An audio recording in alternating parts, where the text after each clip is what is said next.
Hello there everyone, welcome to another episode of Grown Man Talks About Children's Trading Card Game. We are at the end. This is the final video in the Set 1 Vanguard overdress set review. We're going to be talking about Brandt, one of, I would say one of the, two nations I was most interested in. Lots of really cool design here that definitely needs to be fleshed out.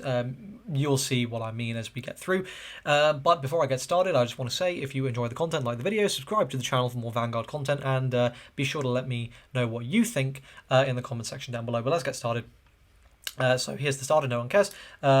These two cards here, these orders, are pretty necessary to discuss the ride line, so let's talk about them. Here's Hollowing Moonlit Night. So you play this for Soul Blast 1. When it's put into the order zone, you draw a card, so that's really nice. And this is like the one you're going to be searching first.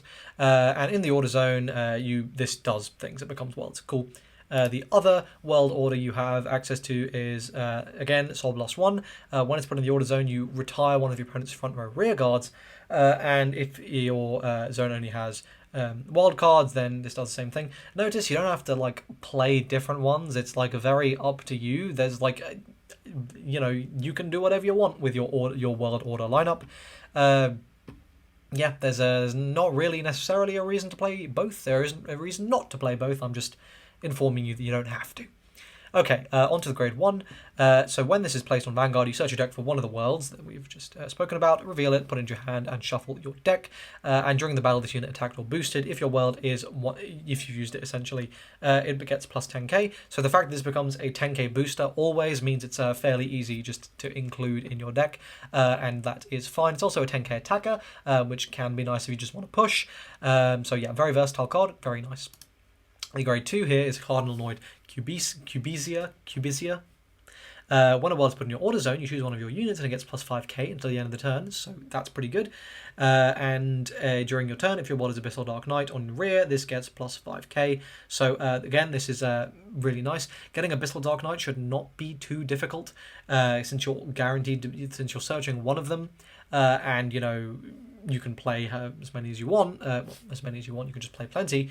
So you can see the other one. So by turn 3, getting both of them set up turn 3 is pretty consistent. You got a lot of turns. You can mulligan hard for it as well, because the ride deck will just fix. Will just fix if you happen to open a bunch of triggers, which will suck, but that's fine. So yeah. And why would you want to be in Abyssal Dark Knight by turn 3? Well, Cardinal Deus Orphist is the reason. So, continuous Vanguard or rear. During your turn, if your world is either Dark Knight or Abyssal Dark Knight, it becomes 18k, which means with the 10k booster behind it, it'll be a 28k attack, which is nice, though you can very easily get a 15k booster behind it, which will, of course, make it 33, which is big. And then if your world is Abyssal Dark Knight, Counterblast 2, and call up to 3 Shadow Army tokens to rear. What is a Shadow Army token? This is a Shadow Army token. It's just a 15k grade 1.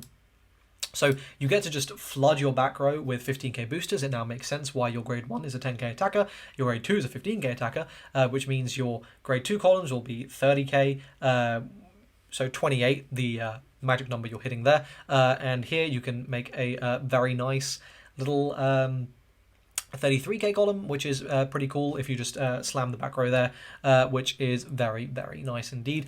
So yeah, Orphist is it's very vanilla. It's pretty boring, but it's solid Vanguard. I would say this is the most Vanguard-y Vanguard deck I've ever seen. It's just very Vanguard. If you want to learn what Vanguard is like, play Orphist. I would say that will teach you Vanguard.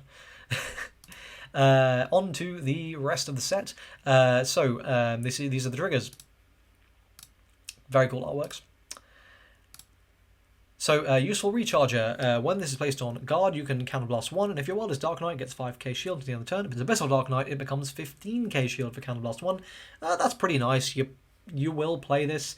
How often will you have the counterblast to justify it? Probably fairly often. There's not a great deal of ways for your opponent to just nuke your back row. They exist, certainly they exist, but they're not massive in number. So you're not a lot of the times just the one Counterblast 2 to just make your back row of tokens will do you for the whole game, and in which case you will easily have Counterblast 2 justify using on this, and 15k shields are pretty good. Next, we've got Electrode Monster Adapton. This is a 10k booster. Not really much need for this in Orphist. Reasonable justification case for this in Jail. Grapple External. This is a 15k attacker in Prison deck, which means with an 8k booster, it's 23k, which is a magic number, so that's nice. Electricity Plunder Monster Jabatel. If your world is Abyssal Dark Knight, when this unit attacks, it battles your whole opponent's column, and it is a 13k attacker, which means you get a 28k attack with your 15k booster to a whole opponent's column, which is really nice, because if your opponent just lets that hit, because they might not necessarily want to throw a bunch of guard on it, you can just deal with a whole column like that, which is really efficient, really good. Very, very nice piece of Orphist support here. Next is Lightning Barrier Emergency Deployment. Sorry. I've been recording a lot of videos today, so my voice is starting to get very gravelly. Next, here, this latest cost of Counterblast 2, choose one of your Vanguards and it gets 30k until the end of the battle Blitz order. Really? Causality goes crazy as I will it. So you play this cost of Soul Blast 1, and your Vanguard gets 10k until the end of the turn. I think this is pretty solid. Just if your opponent's not going to PG, like this is going to force them to take it. If they're not, this forces them basically to take it or drop PG. Like in Orphist, suddenly your Orphist is 43k with this, 53k with the Persona Ride. In Jail, this will also make your Seraph Snow pretty big, triple driving, with that Soul Blast to give it an extra 10k. You have the Soul in both decks very easily to afford this. I think this is decent. Yeah. Violate Dragon, this is the strictly better PG compared to the starter deck one, so you gotta play 4 of it. Fighting Dragon, Goldog Dragon, so when this is discarded from your hand, you can counterblast, if you have a set order in your order zone, you can counterblast 1 to call it to rear circle. That's quite nice, it's like a little ride deck thing, but space. Frigid Mutant Drumler, so when this is placed on rear, if your world is Abyssal Dark Knight, counterblast 1, soul blast 1, draw a card. You probably have the resources to just do this. The sort of only downside here is it's 10k. It would be really nice if this was like 13k, but obviously grade 2 13k is not going to happen really. Anyway, yeah, this is a solid resource gaining card. It's good. You play this in Orphist, obviously. That is the same card we just talked about before. Granerode Fairtigar. Act on rear once per turn, Soul Blast 1, and it gets plus 2k until the end of the turn. So this means with a AK booster, it's still hitting a magic number, or it becomes like it's hitting a magic number, which is good. And choose one of your opponent's front row rear guards and imprison it in your prison. So this is pretty decent. My qualms with this are there's a grade 2 that does like basically the same thing. Yes, it doesn't hit the same magic numbers, true. But the bigger issue is it's very easy to play around all this stuff and just make it kind of do nothing.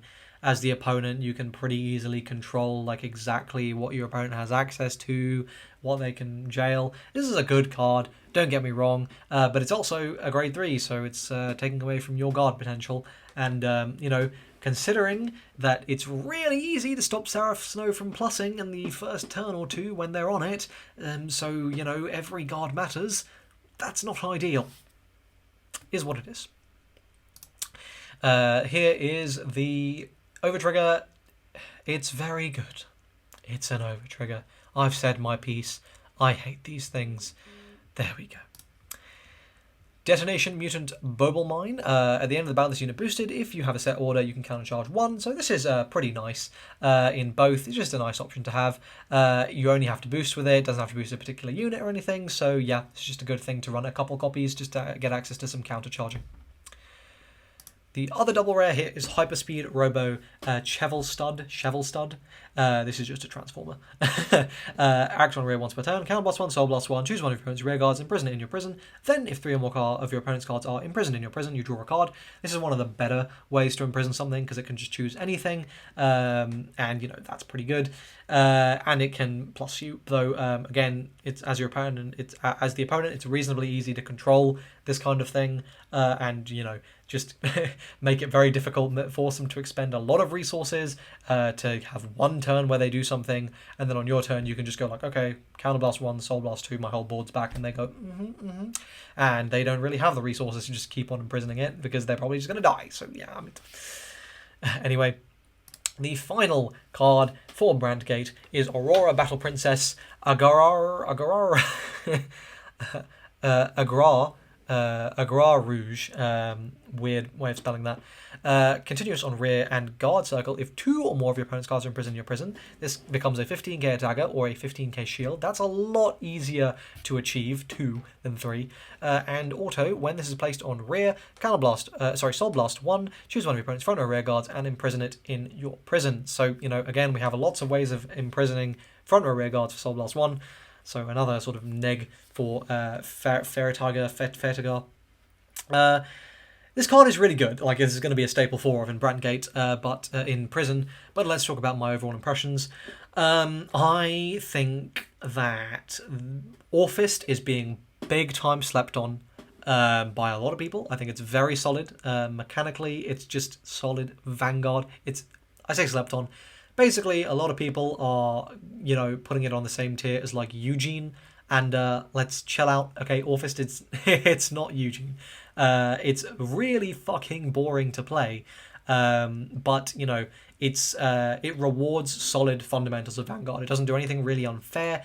It just rewards you for having a brain, doing some maths, and hitting magic numbers, which is all you can really ask for. I think Orfist is pretty solid. Certainly, I think Orfist is a hell of a lot better than Seraph. My God. Seraph has the strongest future potential out of any deck in set 1, besides maybe Zorga. And it just has a lot of very obvious holes that need to be filled. At the moment, it's a very fair deck because your opponent can play around it. And the problem is, if your opponent plays around it properly, you don't get to play any of your cool things. You just do nothing. And you don't hit any scary numbers. Your opponent is able to guard you really easily. And they basically completely control the pace of the game, which is a really big issue. So I think Seraph is probably one of, if not the worst decks. Okay, all right, it's not the worst. Eugene's the worst. But, it's down there. I would say Seraph is bottom 3. Really nothing special at all. Definitely needs a lot of nice holes to be plugged to make the support work and to make the deck scary. But I definitely think at some point in the future this deck will be tier 0 oppressive, because that's how Bushy does control. They either make it garbage or they make it broken. They have no way of towing the line. But there we go. That's it. That's the final one of these Vanguard set 1 set reviews. I hope you guys enjoyed this video, found it informative, useful. Like the video, subscribe to the channel, and I will see you guys in the next one. The next Vanguard video will probably be some deck profiles as I get the cards in. See you then. Cheers.